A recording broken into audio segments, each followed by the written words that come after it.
ទាំងអស់គ្នាមានដៃឆ្ងល់ទេថាហេតុអីបានលុយនៃគីងរបស់យើងមាន100%ប៉ុន្តែគេបែងចែកជា2លើកទី1យើងអាចស្នើបាន 80% លើកទី2យើងអាចស្នើបាន 20% មានអ្នកឆ្ងល់អត់បើមានអ្នកឆ្ងល់អាចមើលវីដេអូនេះឲ្យចប់បានខ្ញុំនឹងស្រាយចម្ងល់អ្នកទាំងអស់គ្នាហើយខ្ញុំក៏គិតថាវីដេអូមួយនេះស្រាយចម្ងល់អ្នកទាំងអស់គ្នាដែរដោយសារតែខ្ញុំធ្លាប់ឆ្ងល់ដូចគ្នាថាហេតុអីបានចាំបាច់ត្រូវបែងចែកអញ្ចឹងចាតាមពិតលុយនៃគីងរបស់យើងគឺមាន 100% គេកាត់ 20% ហ្នឹងដោយសារតែ 20% ហ្នឹងគឺជាថ្លៃពន្ធនៃចំនួនសរុបនៃថ្លៃនៃចំនួននៃគីងរបស់យើងអញ្ចឹងឧបមាថា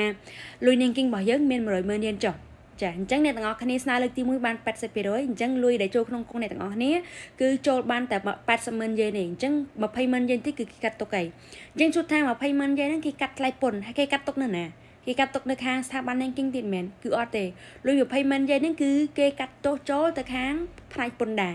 អញ្ចឹងនៅពេលដែលអ្នកទាំងគ្នាទទួលបានទឹកប្រាក់លើកទី1 80% ហ្នឹងអ្នកទាំងគ្នាទទួលបានក្តារមួយពីខាងនៃគីងអញ្ចឹងបើសិនតែចង់ស្នើលើកទី2អ្នកទាំងគ្នាត្រូវយកក្តារហ្នឹងទៅស្នើខាងពន្ធដារអត់ទៅពាក់ព័ន្ធមួយខាងនៃគីងទេដោយសារនៃគីងគេបានបង្វិលលុយលើកទី1មកឲ្យអ្នកទាំងគ្នាហើយអញ្ចឹងលុយលើកទី2ហ្នឹងគេទៅពាក់ព័ន្ធទៅខាងពន្ធដារដោយសារតែគេកាត់ទុក 20% ហ្នឹងគឺចូលទៅខាងពន្ធដារហើយអញ្ចឹងនេះគឺជាមូលហេតុដែលគេបែងចែកលើកទី1និងលើកទី2ចា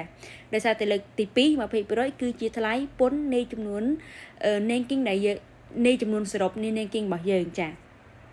អរគុណសង្ឃឹមថាវីដេអូមួយនេះស្រាយចម្ងល់អ្នកទាំងអស់គ្នា